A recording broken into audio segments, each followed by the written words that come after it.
My name is Scottina. I am from West Tennessee originally. I don't have the standard story of deliverance from addiction like some folks have. My story is a little bit different, as in I grew up in a normal home. I had two amazing parents that raised us well, taught us morals and character.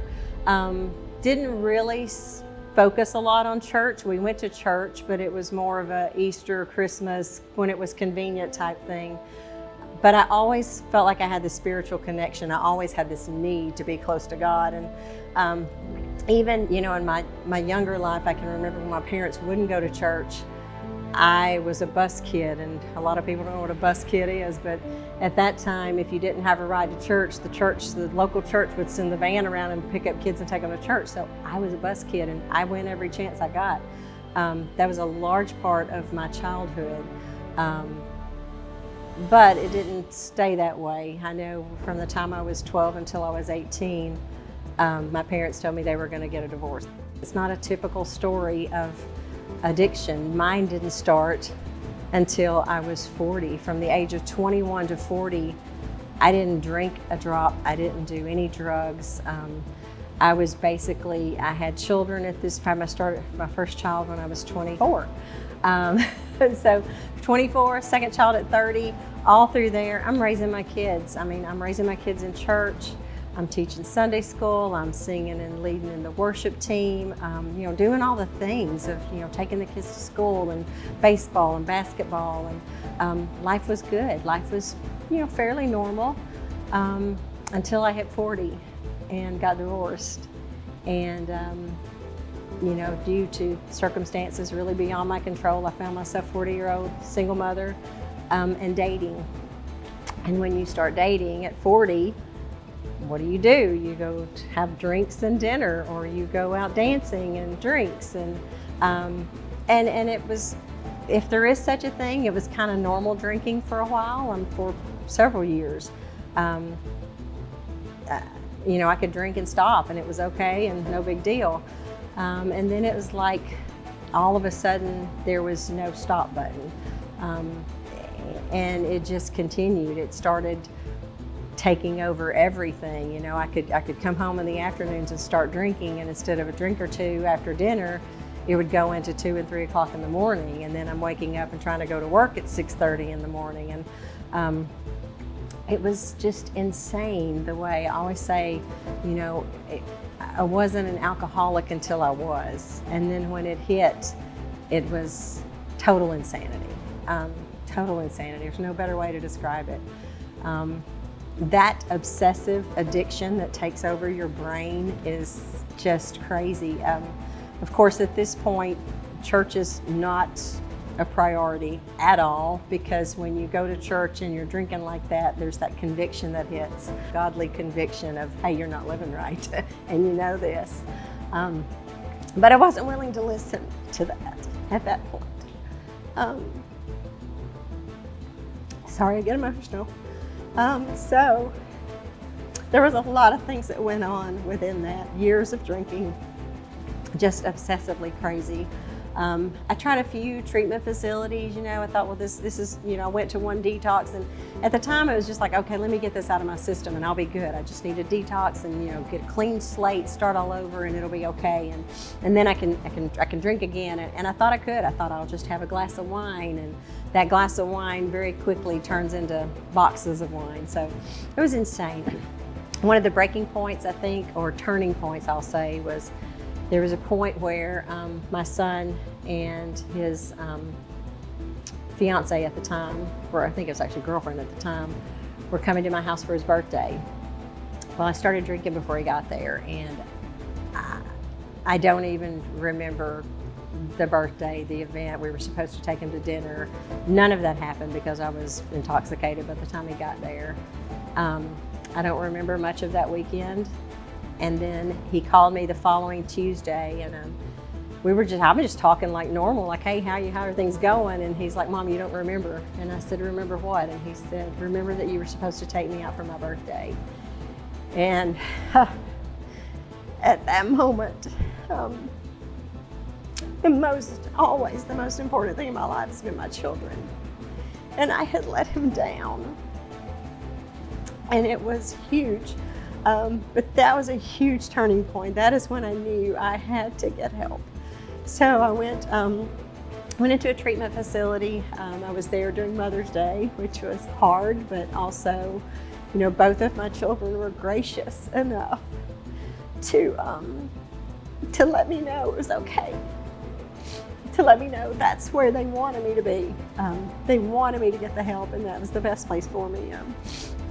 So I did that, went through that treatment facility, and it was a great experience. I learned a lot of things about addiction. But coming out of that, I thought, okay, I'd get a couple months sober, and then I would drink again. And it starts, when you start that over, it's just that vicious cycle over and over. At that time, I started drinking. It got worse. Started drinking heavy. I was drinking one weekend over the weekend. My husband, who, God bless him, had no idea I was even drinking. I drank from Thursday till Sunday. Just, he would leave the room, I'd throw a few shots back. He would go somewhere, I'd throw a few shots back. And then he left to go to the grocery store. And he came back and found me non-responsive on the floor. I remember standing in the kitchen, and then I remember waking up in the emergency room with the doctor saying, I don't know why you're alive right now, because you shouldn't be. I had a blood alcohol of 0.548. And for anyone that knows anything 0.35 and above is considered lethal. So I should be dead. It is by the grace of God that I'm here and alive to tell my story. So I'm very, very thankful for that. You'd think that would be enough, but for me it wasn't. A couple of weeks later, I decided I could drink again, and I tried it. I was just going to drink on the weekends because, I still had this crazy thought that I could control this thing that was controlling me. I've always been a very determined individual, and I was determined I was going to beat this.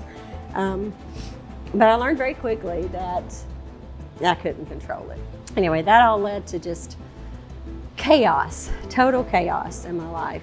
Ended up a job that I had had for almost 14 years. I ended up losing that job due to my alcoholism. That was the breaking point there. I've already completely destroyed my family. My husband is talking to a divorce lawyer. Things are not good anywhere. My kids are disappointed and ashamed, and they have every right to be. I'm living a life of total humiliation and just shame. The shame that's there that goes along with this thing is unreal. Just the feelings of there's no dignity, there's no anything at this point. It's just living to survive. It had gone from being a mental obsession to now it was physical, and now I had to drink daily to just be able to function, and that's a miserable place to be. And then finally my daughter, who was living with us at the time, she came in and she said, no, enough. She called a treatment facility, got me in the next day.